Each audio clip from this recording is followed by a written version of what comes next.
السلام علیکم، میں ہوں مشال یوسف۔ آج میں آپ کو بتاؤں گی کہ آپ صلی اللہ علیہ وآلہ وسلم نے مکہ کو کیسے فتح کیا۔ مکہ میں ابو سفیان بہت بے چین تھا، آج کچھ ہونے والا ہے۔ وہ بڑبڑایا، اس کی نظر آسمان کی طرف بار بار اٹھ رہی تھی۔ اس کی بیوی ہندا، اس نے حضرت امیر حمزہ کا کلیجہ چبایا تھا، اس کی پریشانی دیکھ کر اس کے پاس آ گئی تھی۔ کیا بات ہے، کیوں پریشان ہو؟ ابو سفیان چونکا۔ کچھ نہیں، طبیعت گھبرا رہی ہے، میں ذرا گھوم کر آتا ہوں۔ وہ یہ کہہ کر گھر کے بیرونی دروازے سے باہر نکل گیا۔ مکہ کی گلیوں میں گھومتے گھومتے وہ اس حد تک پہنچ گیا تھا کہ اچانک اس کی نظر شہر سے باہر ایک وسیع میدان پر پڑی۔ ہزاروں مشعلیں روشن تھیں، لوگوں کی چہل پہل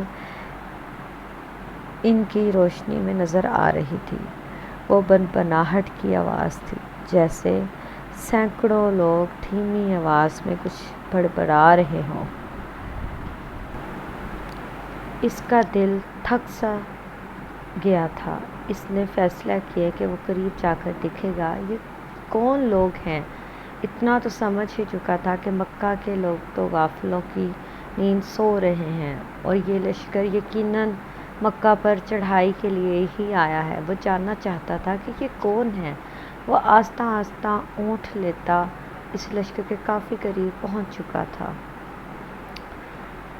کچھ لوگوں کو اس نے پہچان لیا تھا، وہ اس کے اپنے ہی دوست تھے جو کہ مسلمان ہو چکے تھے اور مدینہ ہجرت کر چکے تھے۔ اس کا دل ڈوب رہا تھا، وہ سمجھ گیا تھا کہ یہ لشکر مسلمانوں کا ہے۔ وہ یقیناً محمد صلی اللہ علیہ وآلہ وسلم اپنے جانثاروں کے ساتھ مکہ آ پہنچے تھے۔ وہ چھپ کر حالات کا جائزہ لے ہی رہا تھا کہ عقب سے کسی نے اس کی گردن پر تلوار رکھ دی۔ اس کا اوپر کا سانس اوپر اور نیچے کا سانس نیچے رہ گیا تھا۔ لشکر کے پہرے داروں نے اسے پکڑ لیا تھا اور اب اسے بارگاہ محمد صلی اللہ علیہ وآلہ وسلم میں لے جایا جا رہا تھا۔ اس کا ایک ایک قدم کئی من کا ہو چکا تھا۔ جنگ بدر، احد، خندق، خیبر سب اس کی آنکھوں کے سامنے ناچ رہی تھی۔ اسے یاد آ رہا تھا کہ اس نے کیسے سردانہ مکہ کو اکٹھا کیا تھا، محمد کو قتل کرنے کے لیے کیسے جانشین کے دربار میں جا کر تقریر کی تھی کہ یہ مسلمان ہمارے غلام اور باغی ہیں، ان کو ہمیں واپس دو۔ کیسے اس کی بیوی ہندا نے امیر حمزہ کو اپنے غلام حبشی کے ذریعے شہید کروا کر ان کا سینہ چاک کر کے ان کا کلیجہ نکال کر چبایا اور ناک اور کان کاٹ کر گلے میں ہار بنا کر ڈالے تھے، اور اب اسے محمد صلی اللہ علیہ وآلہ وسلم کے سامنے پیش کیا جا رہا ہے۔ اسے یقین تھا کہ اس کی روایت کے مطابق اسے جیسے دہشت گرد کو فوراً تحت تعین کر دیا جائے گا۔ ادھر بارگاہ رحمت العالمین صلی اللہ علیہ وآلہ وسلم میں صحابہ جمع تھے اور صبح کے اقدامات کے بارے میں مشاورت چل رہی تھی کہ کسی نے آ کر ابو سفیان کی گرفتاری کی خبر دے دی۔ اللہ اکبر! خیمے میں نعرہ تکبیر بلند ہوا۔ ابو سفیان کی گرفتاری ایک بہت بڑی خبر اور کامیابی تھی۔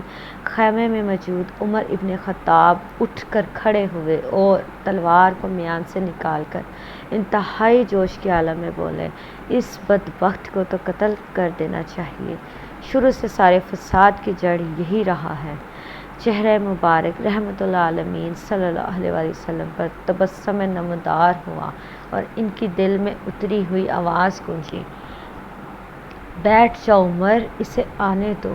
عمر ابن خطاب آنکھوں میں غیظ لیے حکم رسول صلی اللہ علیہ وآلہ وسلم کی اطاعت میں بیٹھ تو گئے، لیکن ان کے چہرے کی سرخی بتا رہی تھی کہ ان کا بس چلتا تو ابو سفیان کے ٹکڑے ہی کر ڈالتے۔ اتنے میں پہرے داروں نے بارگاہ رسالت صلی اللہ علیہ وآلہ وسلم میں حاضر ہونے کی اجازت چاہی۔ اجازت ملنے پر ابو سفیان کو رحمت العالمین کے سامنے اس اس حال میں پیش کیا گیا کہ اس کے ہاتھ اس کے امامے سے اس کی پشت پر باندھے ہوئے تھے، چہرے کی رنگت پیلی پڑ گئی تھی، اس کی آنکھوں میں موت کے سائے لہر رہے تھے، لبے ہائے رسالت آپ صلی اللہ علیہ وسلم ہوئے اور صحابہ رضی اللہ تعالیٰ عنہ نے ایک عجیب جملہ سنا، اس کے ہاتھ کھول دو، اس کو پانی پلاؤ، بیٹھ جاؤ ابو سفیان۔ ابو سفیان ہارے ہوئے چوری کی طرح گرنے کے انداز میں خیمے کے فرش پر بچھے قالین پر بیٹھ گئے۔ پانی پی کر اس کو کچھ حوصلہ ہوا، نظر اٹھا کر خیمے میں موجود لوگوں کی طرف دیکھا۔ عمر ابن خطاب کی آنکھوں میں غصے سے سرخ تھیں، ابو بکر ابن قحافہ کی آنکھوں میں اس کے لیے افسوس کا تاثر تھا، عثمان ابن عفان کے چہرے پر عزاداری کی ہمدردی اور افسوس کا ملا جلا تاثر تھا، علی ابن طالب کا چہرہ سپاٹا تھا۔ اسی طرح باقی تمام صحابہ کے چہرے کو دیکھتا دیکھتا آخر اس کی نظر محمد صلی اللہ علیہ وآلہ وسلم کے چہرے مبارک پر آ کر ٹھہر گئی، جہاں جلات و رحمت کی خوبصورت امتزاج کے ساتھ کائنات کی خوبصورت ترین مسکراہٹ تھی۔ کہو ابو سفیان کیسے آنا ہوا؟ ابو سفیان کے گلے میں جیسے آواز ہی نہیں رہی تھی، بہت ہمت کر کے بولا، مام میں اسلام قبول کرنا چاہتا ہوں۔ عمر ابن خطاب ایک بار پھر اٹھ کھڑے ہوئے، یا رسول اللہ، یہ شخص مکاری کر رہا ہے، جان بچانے کے لیے اسلام قبول کرنا چاہتا ہے، مجھے اجازت دیجیے میں آج اس دشمن کے ازالی کا خاتمہ کر ہی دوں۔ ان کے مہنے سے کہف جاری تھا۔ بیٹھ جاؤ عمر۔ رسالت آپ صلی اللہ علیہ وسلم نے نرمی سے فرمایا، بولو ابو سفیان، کیا تم واقعی اسلام قبول کرنا چاہتے ہو؟ جی یا رسول اللہ، میں اسلام قبول کرنا چاہتا ہوں۔ میں سمجھ گیا ہوں آپ صلی اللہ علیہ وسلم اور آپ کا دین بھی سچا ہے اور آپ کا خدا بھی سچا ہے، اس کا وعدہ پورا ہوا۔ میں جان گیا ہوں کہ صبح مکہ کو فتح ہونے سے کوئی نہیں بچا سکے گا۔ چہرہ رسالت آپ صلی اللہ علیہ وسلم پر مسکراہٹ پھیلی۔ ٹھیک ہے ابو سفیان، تو میں تمہیں اسلام کی دعوت دیتا ہوں اور تمہاری درخواست قبول کرتا ہوں، جاؤ تم آزاد ہو، صبح ہم مکہ میں داخل ہوں گے انشاءاللہ۔ میں تمہارے گھر کو، جہاں آج تک اسلام اور ہمارے خلاف سازشیں ہوتی رہیں، جہاں امن قرار دیتا ہوں، جو تمہارے گھر میں پناہ لے گا وہ محفوظ ہے۔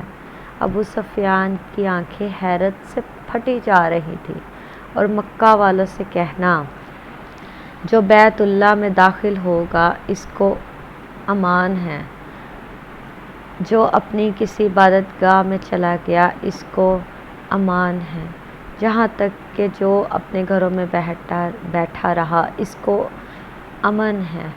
جاؤ ابو سفیان، جاؤ اور جا کر صبح ہماری آمد کا انتظار کرو، اور کہنا مکہ والوں سے کہ ہماری کوئی تلوار میان سے باہر نہیں ہوگی، ہمارا کوئی تیر ترکش سے باہر نہیں ہوگا، ہمارا کوئی نیزہ کسی کی طرف سیدھا نہیں ہوگا، جب تک کوئی ہمارے ساتھ لڑنا نہ چاہے۔ ابو سفیان نے حیرت سے محمد صلی اللہ علیہ وآلہ وسلم کی طرف دیکھا اور کپاتے ہوئے ہونٹوں سے بولنا شروع کیا، اشہد ان لا الہ و اشہد ان محمد رسول اللہ۔ سب سے پہلے عمر ابن خطاب آگے بڑھے اور ابو سفیان کو گلے سے لگایا۔ مرحبا ابو سفیان، اب سے تم ہمارے دینی بھائی ہو گئے، تمہاری جان مال ہمارے اوپر ویسے ہی حرام ہو گیا جیسا کہ ہر مسلمان کا دوسرے مسلمان پر حرام ہے۔ تم کو مبارک ہو کہ تمہاری پچھلی ساری خطائیں معاف کر دی گئی، اور اللہ تبارک و تعالیٰ تمہارے پچھلے گناہ معاف فرمائے۔ ابو سفیان حیرت سے خطاب کے بیٹے کو دیکھ رہا تھا، یہ وہی تھا کہ چند لمحے پہلے جس کی آنکھوں میں اس کے لیے شدید نفرت اور غصہ تھا اور جو اس کی جان لینا چاہتا تھا، یہ وہی عمر ابن خطاب ہے۔ اب وہی اس کو گلے سے لگا کر بھائی بول رہا ہے۔ یہ کیسا دین ہے؟ یہ کیسے لوگ ہیں؟ سب سے گلے مل کر اور رسول اللہ صلی اللہ علیہ وآلہ وسلم کے ہاتھوں پر بوسہ دے کر ابو سفیان خیمے سے باہر نکل گیا۔ وہ دہشت گرد ابو سفیان جس کے شر سے مسلمان آج تک تنگ تھے، انہیں کے درمیان سے سلامتی سے گزرتا ہوا جا رہا تھا۔ جہاں سے گزرتا اس اسلامی لشکر کا ہر فرد، ہر جنگجو، ہر سپاہی جو تھوڑی دیر پہلے اس کی جان کے دشمن تھے، اب آگے بڑھ کر اس سے مصافحہ کر رہے تھے اور اس سے مبارکباد دے رہے تھے، خوش آمدید کہہ رہے تھے۔ اگلے دن مکہ شہر کی حد پر جو لوگ کھڑے تھے، ان میں سب سے نمایاں ابو سفیان تھا۔ مسلمانوں کا لشکر مکہ میں داخل ہو چکا تھا۔ کسی ایک تلوار، کسی ایک نیزے کی آنی، کسی ایک تیر کی نوک پر خون کا ایک قطرہ بھی نہیں تھا۔ لشکر اسلام کو ہدایت مل چکی تھی۔ کسی کے گھر میں داخل مت ہونا، کسی کی عبادت گاہ کو نقصان مت پہنچانا، کسی کا پیچھا مت کرنا، عورتوں اور بچوں پر ہاتھ نہ اٹھانا، کسی کا مال نہ لوٹنا۔ بلال حبشی رضی اللہ تعالیٰ عنہ آگے اعلان کرتا جا رہا تھا، مکہ والوں، رسول خدا صلی اللہ علیہ وآلہ وسلم کی طرف سے آج تم سب کے لیے عام معافی کا اعلان ہے۔ کسی سے اس کے سابقہ اعمال کی باز پرست نہیں کی جائے گی۔ جو اسلام قبول کرنا چاہتا ہے وہ کر سکتا ہے، جو نہ کرنا چاہے وہ اپنے سابقہ دین پر رہ سکتا ہے۔ سب کو ان کے مذہب کے مطابق عبادت کی کھلی اجازت ہوگی۔ صرف مسجد الحرام اور اس کی حدود کے اندر بت پرستی کی اجازت نہیں ہوگی۔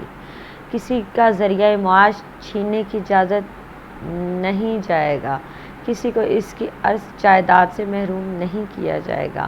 غیر مسلمانوں کی جان مال کی حفاظت مسلمان ہی کریں گے۔ اے مکہ کے لوگو! ہندا اپنے گھر کے دروازے پر کھڑی لشکر اسلام کو گزرتا دیکھ رہی تھی۔ اس کا دل گواہی نہیں دے رہا تھا کہ حضرت حمزہ کا قتل اس کو معاف کر دیا جائے گا، لیکن ابو سفیان نے تو رات یہی کہا تھا کہ اسلام قبول کر لو، سب غلطیاں معاف ہو جائیں گی۔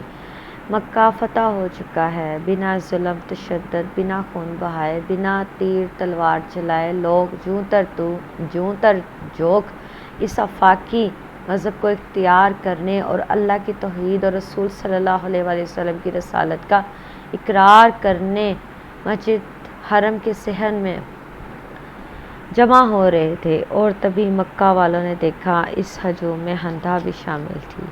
یہ ہوا کرتا تھا اسلام، یہ تھی اس کی تعلیمات، یہ سکھایا تھا میرے رسول صلی اللہ علیہ وآلہ وسلم کی پیاری ذات نے۔